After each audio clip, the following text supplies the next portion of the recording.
Ketika kamu berdiri di suatu tempat, lalu tiba-tiba lupa, kenapa ya kamu bisa ada di sana?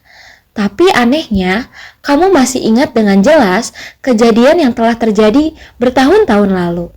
Kenapa ya otak bisa lupa hal-hal kecil, tapi juga bisa menyimpan kenangan lama yang begitu kuat? Jawabannya ada pada cara kerja otak dan sistem memori manusia. Otak manusia adalah salah satu struktur paling kompleks yang pernah dikenal. Beratnya hanya sekitar 1,3 kg. Namun, di dalamnya terdapat sekitar 86 miliar neuron. Neuron-neuron ini saling terhubung membentuk jaringan yang sangat luas. Setiap pikiran, perasaan, dan ingatan muncul dari aktivitas jaringan ini. Semua memori berawal dari informasi. Informasi masuk melalui panca indera, yaitu penglihatan, pendengaran, sentuhan, penciuman, dan juga perasa. Otak tidak hanya menyimpan semua informasi, tetapi ia juga akan menyaring mana yang penting dan mana yang bisa diabaikan. Nah, proses awal ini disebut sebagai encoding. Pembentukan memori terjadi melalui 3 tahap utama. Yang pertama yaitu encoding. Encoding adalah proses memasukkan informasi ke dalam otak. Kedua, storage. Storage adalah penyimpanan informasi. Dan yang ketiga adalah retrieval, yaitu kemampuan untuk mengingat kembali informasi tersebut. Jika salah satu tahap ini terganggu, maka memori tidak akan terbentuk dengan baik. Sebelum masuk ke memori jangka pendek, informasi akan melewati memori sensorik. Memori ini hanya bertahan sepersekian detik. Contohnya, saat kamu melihat kilatan cahaya atau mendengar suara keras, jika otak menganggapnya itu penting, informasi akan diteruskan. Jika tidak, informasi akan langsung hilang.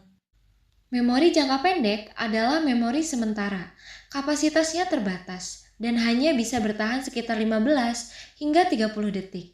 Memori ini memungkinkan kita untuk memahami kalimat, mengikuti percakapan, dan mengambil keputusan secara cepat.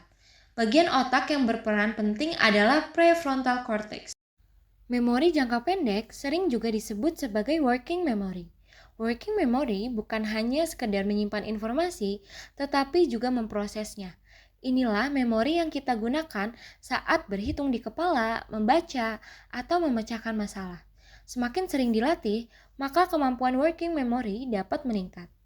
Agar memori bisa bertahan lama, informasi harus melewati hipokampus.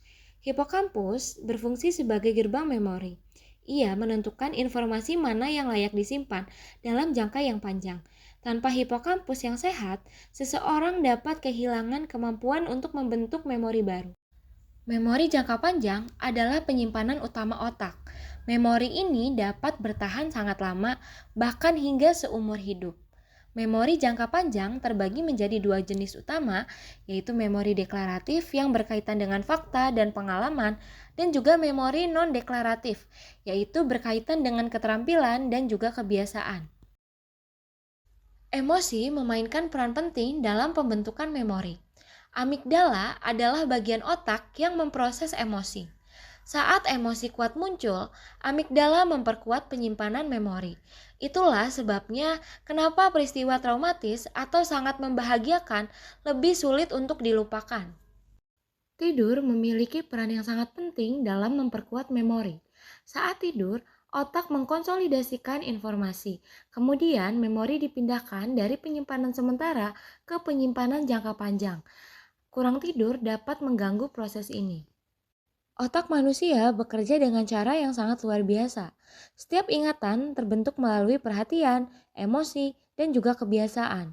Dengan memahami cara kerja otak, kita bisa belajar lebih efektif dan menjaga kesehatan mental. Rawat otakmu karena di sanalah semua cerita hidup tersimpan.